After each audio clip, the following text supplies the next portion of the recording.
Assalamu alaikum wa rahmatullahi wa barakatuh. My dear students, we are going to start pharmacology series in which we will complete cardiovascular system drugs first because it is so complicated and difficult chapter. So we will complete first this chapter, then inshallah we will complete other chapters. So let's start. Before moving towards cardiovascular drugs, let's know about what is cardiovascular system. Cardiovascular system consists of the heart, blood vessels and blood. Cardiovascular system ऐसा system होता है जिसमें हमारा heart आता है, blood vessels आते हैं and blood आता है. And the drugs that act on the cardiovascular system are known as cardiovascular drugs. वो drugs जो हमारे cardiovascular system पे act करते हैं, यानी अगर कोई भी defect होगा हमारे हार्ट में, हमारे ब्लड वेसल्स में, तो हम कार्डियोवैस्कुलर सिस्टम ड्रग्स ही एक पेशेंट को देते हैं ताकि हार्ट के रिलेटेड या ब्लड वेसल्स के रिलेटेड जो भी डिसऑर्डर होगा वो ट्रीट होगा बाय यूजिंग दीज ड्रग्स.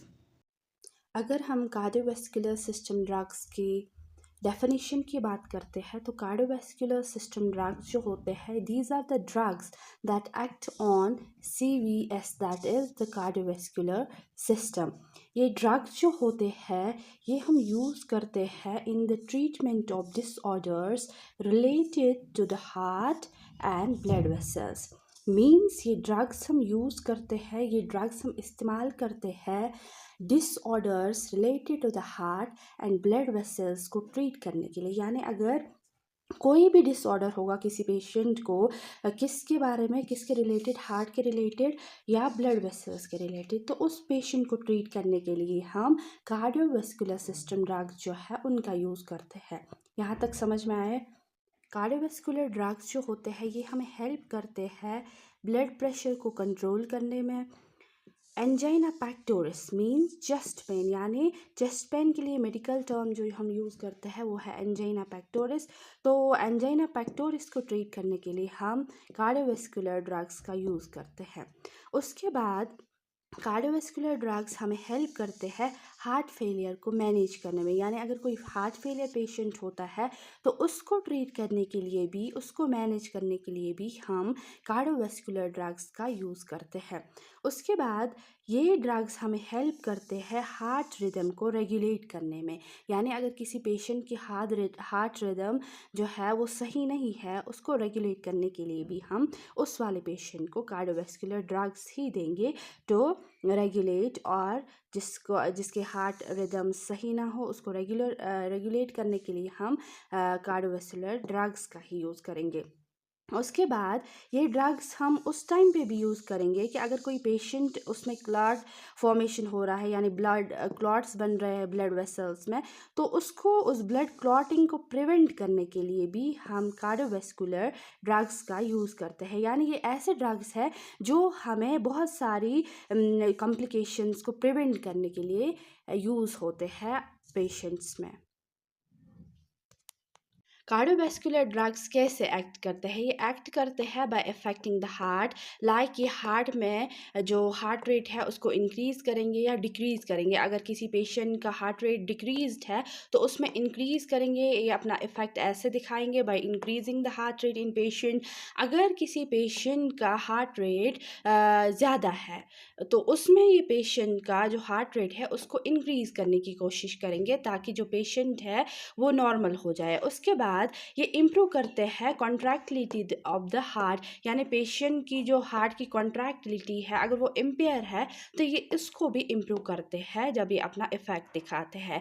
उसके बाद अगर हम सेकंड पॉइंट देखेंगे ये कैसे एक्ट करते हैं हमारे ब्लड वेसल्स पे. ये हमारे ब्लड वेसल्स पे एक्ट करते हैं बाय काजिंग वेजोडाइलेशन और वेजो कंस्ट्रक्शन. यानी हमारी ब्लड वेसल्स पे कैसे एक्ट करते हैं, ये उधर पे वेजोडाइलेशन करेंगे या तो वेजो कंस्ट्रक्शन करेंगे, डिपेंडिंग की कंडीशन क्या है उधर पे. लाइक अगर पेशेंट की जो ब्लड वेसल्स है वो ज़्यादा कंस्ट्रक्टेड है, तो वहाँ पे इसको वेजोडाइलेशन कराएंगे। And in the same way अगर पेशेंट की ब्लड वेसल्स ज़्यादा डायलेटेड है तो वहाँ पे कंस्ट्रक्शन का काम करेंगे, ऐसे अपना इफेक्ट दिखाएंगे कार्डियोवैस्कुलर ड्रग्स। उसके बाद थर्ड पॉइंट पे अगर हम जाएंगे तो थर्ड पॉइंट पे ये हमें क्या करते हैं, ये हमारे ब्लड वॉल्यूम और फ्लूइड बैलेंस को भी इन्फ्लुएंस करते हैं। लाइक अगर किसी पेशेंट का ब्लड वॉल्यूम सही नहीं है तो ये उसको भी नॉर्मल करते हैं, या फ्लूइड इम्बैलेंस हुआ है एक पेशेंट में तो ये उसको भी इम्प्रूव करेंगे। ठीक, उसके बाद ये प्रिवेंट करते हैं क्लॉट फॉर्मेशन। लाइक पेशेंट जो है वो इस्कीमिक हार्ट डिजीज से सफ़र कर रहा है तो उसके ब्लड वेसल्स में ब्लॉकेज बनता है, यानी ब्लड क्लॉट फॉर्मेशन होता है, तो उसको प्रिवेंट करने के लिए भी हम उस पेशेंट में कार्डियोवैस्कुलर ड्रग्स देंगे, वो अपना इफेक्ट दिखाएंगे and in the same way वो प्रिवेंट करेंगे, क्या, क्लॉटिंग करेंगे, prevent in the blood vessels. जब कार्डियोवैस्कुलर सिस्टम ड्रग्स अपना इफ़ेक्ट दिखाएंगे तो वो इफ़ेक्ट इनका हमें हेल्प करेगा पेशेंट की ऑक्सीजन लेवल को इम्प्रूव करने में, जो टिश्यूज़ तक न्यूट्रिएंट सप्लाई जा रही है उसको इम्प्रूव करने में हमें हेल्प करेगा।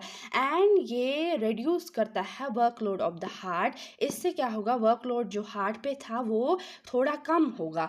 इसके बाद ये मेंटेन करते हैं normal blood pressure and circulation of the patient, यानी अगर किसी पेशेंट का ब्लड प्रेशर डिक्रीजड है या इंक्रीजड है तो ये उसको भी मेंटेन करते हैं नॉर्मल पे लाके, और ये ब्लड सर्कुलेशन को भी मेंटेन करते हैं। ठीक, और ये प्रिवेंट करते हैं complications of cardiovascular disease. Like अगर कोई पेशेंट कार्डियोवैस्कुलर डिजीज़ से सफ़र कर रहा है तो उसको ट्रीट करने के लिए भी हम कार्डियोवैस्कुलर ड्रग्स ही देंगे, और वो ज़्यादा कॉम्प्लिकेशंस उसमें ना बढ़े तो उसमें भी ये हमें हेल्प करते हैं उन कॉम्प्लिकेशंस को प्रिवेंट करने में। ठीक, इन शॉर्ट कार्डियोवैस्कुलर ड्रग जो होते हैं ना, ये रेस्टोर करते हैं और मेंटेन करते हैं normal functions of the heart and blood vessels.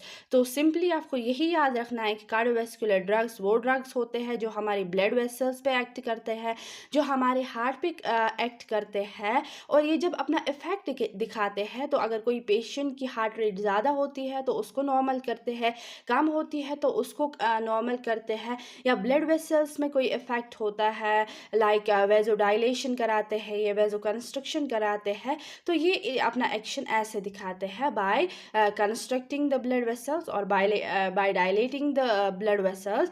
वहाँ पे ये कंडीशन ये है कि कौन सी कंडीशन होगी उस टाइम पेशेंट पे, अगर पेशेंट की जो ये ब्लड वेसल्स डायलेटेड है तो उनको ये कंस्ट्रक्ट कराएंगे।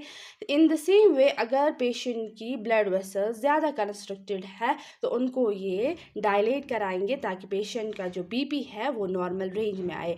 आई होप ये वाला वीडियो आपके लिए हेल्पफुल रहेगा। इंशाल्लाह I will meet you in the next video. Till then अस्सलाम वालेकुम व रहमतुल्लाहि व बरकातहू।